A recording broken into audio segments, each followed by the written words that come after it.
Hello, everyone. So I'm here today to do what I'm hoping will be the first of character videos of my BJDs.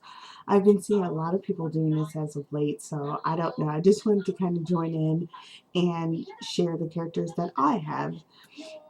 And I will warn, my characters aren't as fantastical and their backstories aren't as awesome as the ones I've been hearing. But I don't know, I want to give more insight into my dolls and into the characters I've decided to show. And I don't know, I thought maybe it might interest someone. And I used to do this when I would get a doll, I would introduce their character, but then I stopped out of nowhere, probably because I would buy a doll and have like a character and a look in mind, but not have much of their story in mind. So I didn't really have much to share. And then I kind of just, once I finally got some information on their character, I didn't share it for any particular reason. Don't know why. But I'm hoping to rectify that. And I decided to start with Sparrow here, my BBB Apollo, who, as you've noticed, has a new face up. I actually decided he is a natural blonde. He is not a bleached blonde like he was before. So I had to rectify the fact that he had black eyebrows and black eyelashes. Like, it was bothering the crap out of me. I actually really like this. I wish I could get like a really good view of it, but it's impossible with this camera. But you see it pretty okay. He's also wearing temporary eyes at the moment, but they're growing on me, so they may become just his eyes. They're like a dark blue, and I don't know. It fits with the blonde really well. Like, I had these eyes in before when he had the black eyebrows, and they looked awful. Like, I hated these eyes in him. But now I suddenly love them. It's because they go with the blonde so well. Anyway, though, to start off with, at the time of my story, Sparrow is 22 years old, so this is his 22-year-old form. And his story, actually, his story is a little convoluted, but I'm going to try my best to tell it. Okay, so he had a pretty normal childhood till about 15. Now, when he was 15, something very, very strange happened. He was at the park with his mom and sister, and he was playing a game of tag with his sister, and he tagged her and then it and then suddenly he wakes up, it's night, and he's on the park bench all alone. So he wakes up and he does not remember a thing ever since he tagged her That was the last memory he has. And of course, he freaks out. He's 15 all alone. Where's his mom? Where's his sister? What's going on? But after doing a search for him, he calms down and realizes that, well, he probably ran off, got into some trouble. I mean, he can't remember anything that happened, but so maybe he fell down, hit his head, and someone carried him to the bench. He didn't know. So, but he decided to go home. They were probably there already, freaking out. So he goes home, and his dad's home from work, and his aunt's there, his mom's sister, and he doesn't see his mom or sister anywhere. So he's like, "Dad, where are they? I was at the park with them, and I lost them." And he doesn't explain that it's been hours, mind you. He leaves that detail out. But anyways, Dad's like, "What are you talking about?" And he's like, "I was just at the park with them, and I woke up on a park bench and I lost them." And his dad's like, I actually don't know what you mean, son, because you know that your mom passed away years ago. And Sparrow, of course, is a smidge shocked because he was just at the park with them. um, so he thinks, I don't know, at first he thinks his dad is playing a joke on him. Because, of course, what else would you think? But uh, as he's slowly starting to freak out, his dad's like, "No, you passed away when you were 7 years old."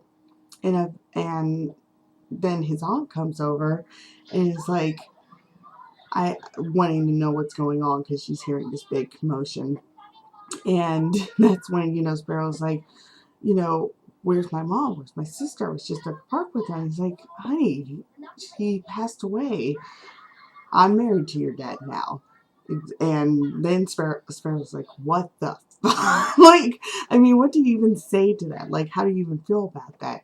And of course he freaks out, because of course you would. Why wouldn't you? So he freaks out, and it's a horrible big fight. And he's like, where's my mom? Where's my sister? He's throwing things. He's messing up the house. And they're trying to calm him down and trying to explain to him, like, look, she died, and you never had a sister. And so, he has an attack so big that basically they have to call, they like actually call the cops on him, and he's explained to the cops and everything, and his dad goes and provides evidence that she passed away. He provides a death certificate and even provides a marriage license stating that he had been married to his mother's sister for 2 years. And like, Sparrow's just in complete disbelief. He doesn't even know how to handle this. And it's just ugly that whole night. The next day he wakes up. I mean, at that point, he convinces himself that he must have dreamed that entire thing. He had to. But he wakes up the next morning and everything's still the same. No mom, no sister. His aunt is there. His dad is like, no, she died. And no one is listening to him, and it's awful. So he kind of has a breakdown of sorts, which, I would have that too if this happened to me. But so he has a breakdown. He has to be uh, seen by doctors. He will not let it go. He will not stop talking about it. Eventually, through just, seeing so many psychiatrists on the subject, and even being forced to go away from his home for a bit, he learns to just stop talking about it, but to never forget it. Because he's like, I am not crazy. I was at the park with them. This happened. My life before that happened. He remembers everything.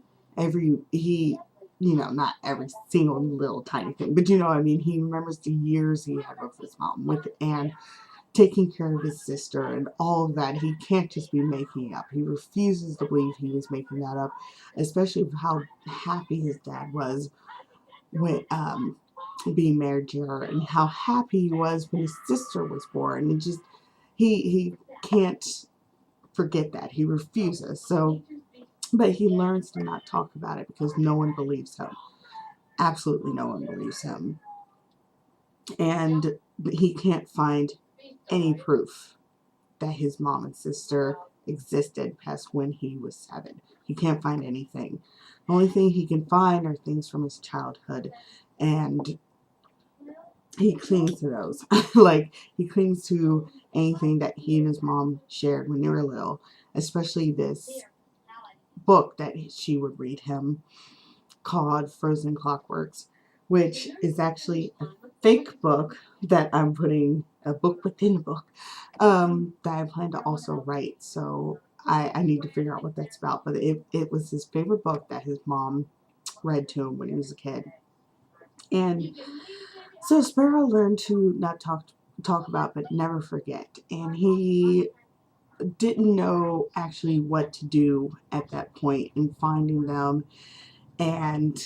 but finding them in a way such that it wasn't obvious he was looking for them, because despite everything, despite the fact that they didn't believe him, he loved his father and loved his aunt, and he wanted to find his mom and sister. He's like, they have to be out there. So he actually does something that I find clever, but it I don't know. I find it clever, but I love the fact that like it's against who he is, because after the whole incident, when he's 15, he becomes very like introverted. He becomes one of those people that can just blend in, walk without making a sound and stuff, because he doesn't want to be seen, because he feels like if he's seen, he'll just start talking about it obsessively, like, and he doesn't want to do that.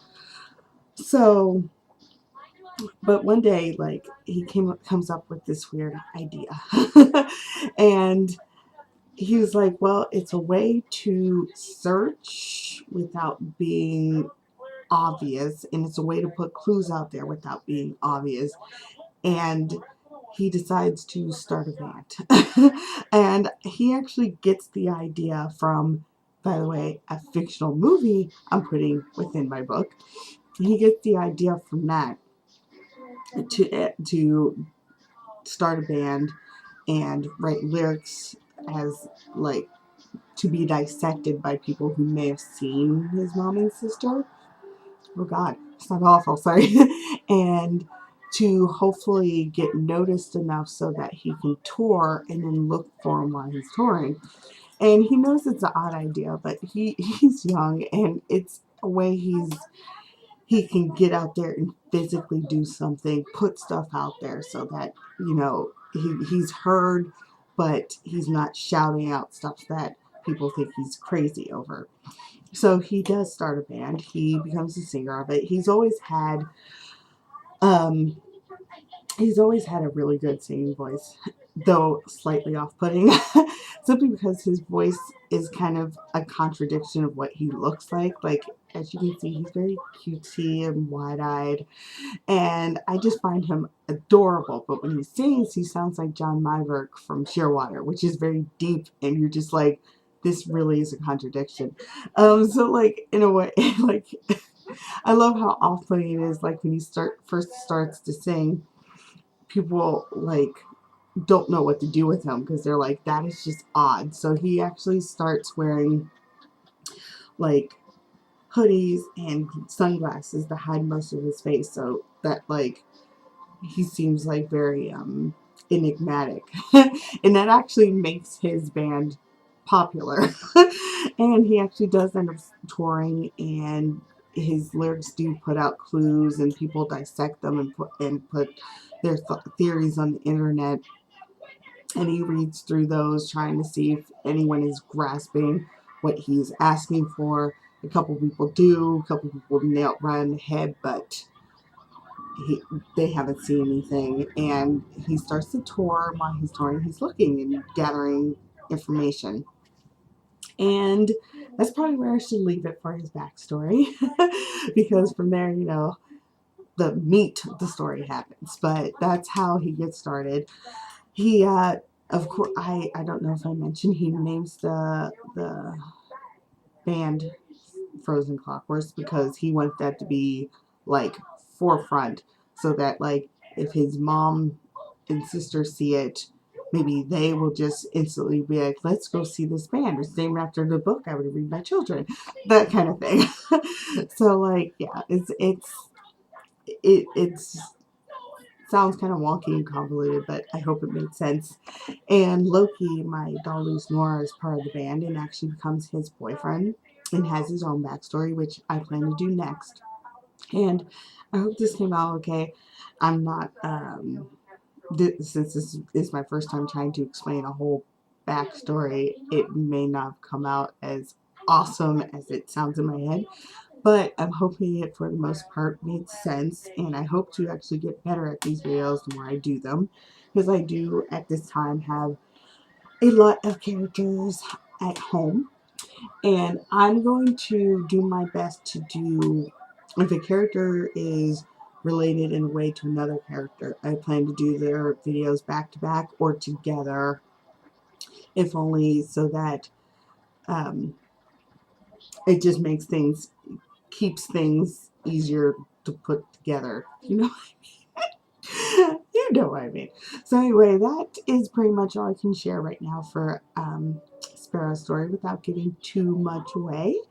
And I hope you enjoyed it. I hope to really do more of these videos. And yeah, that's pretty much all I can think of. And I'm trying to think of just any single thing else.